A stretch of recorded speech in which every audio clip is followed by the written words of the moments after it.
Hey guys, it's Kevin from Subispeed. Today we are going to be installing the brand new Subispeed 2018 JDM style DRL fog light bezels.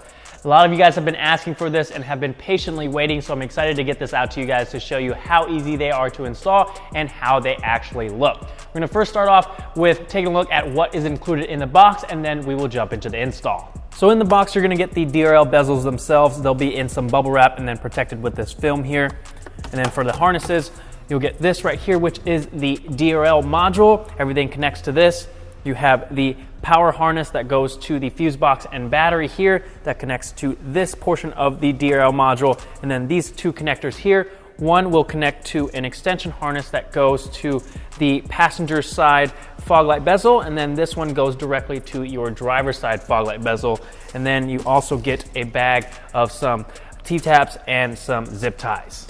Also want to go over some optional items that I highly recommend you guys look into when you're buying these bezels. This one right here is an add-a-fuse, and then this is our quick connect harness. The quick connect harness is mainly for you guys that have a 2015 to 2017 who have done the front bumper swap for a 2018, and then the add-a-fuse works for any year model. So this is the one that I recommend you guys get when you are purchasing this package. Now to get everything installed, we first need to take the bumper off, and that will allow us to easily take off your OEM bezels and route the wiring. With the bumper off, you now have access to the back of the fog light area where you can press on the clips that are holding the fog light bezel in place and easily pull it out from the front. With those removed, you can install your new bezels right now, but I usually prefer to wait until the bumper is back installed and secure on the car so it's not moving around. I find it's easier to get things to line up that way. So next, we're gonna move on to the wiring. For the wiring, you're going to take the DRL module and connect the extension harness, and you can either allow this to freely float in the area behind your driver's side fog light, or if you want, you can put some 3M on the back here and secure it to your washer fluid reservoir or anywhere you see fit. Then you're going to take the extension harness and you're going to feed that over to the passenger side on top of this bumper support here, and then you can use the included zip ties to secure it in place. Then we're going to take the remaining harness and feed the end that connects to the DRL module down under the headlight on the driver's side.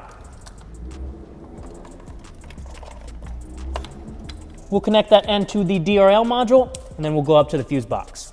With the bottom portion basically taken care of, we only have 3 wires that we need to get connected.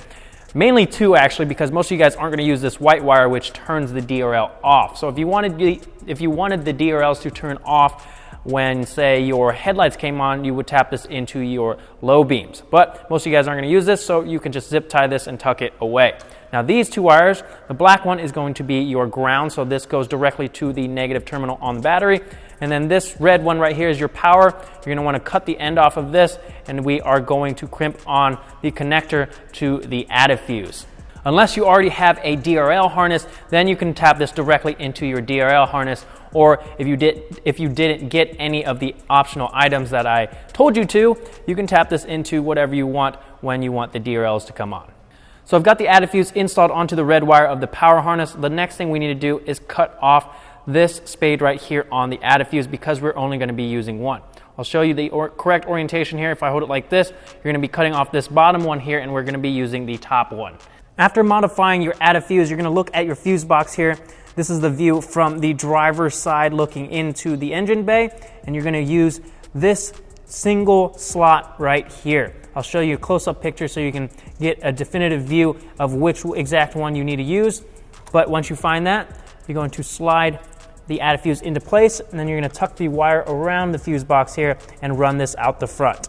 With all the wiring connected and pretty much taken care of, all we have left to do is to pop these into place and connect them, and you're good to go. So to get these installed, you're going to place this connector into this slot right here, and then you're going to set it into place, and you want to pop the clips in on the inner side first. If you pop the clips on the outer side first, it's a little bit more difficult to get the rest in. So pop these in first, and then you can pop the outer side in. Now, if you see that you have a little gap on the outside here, you are going to need to pop it back out, and then you can slide your hand behind, and you should be able to put some pressure on that and then slide it into place, and it'll sit on the ridge perfectly, and you should have no gaps around the bezel at all. So get those put on, get them connected, get everything tidied up, and you're good.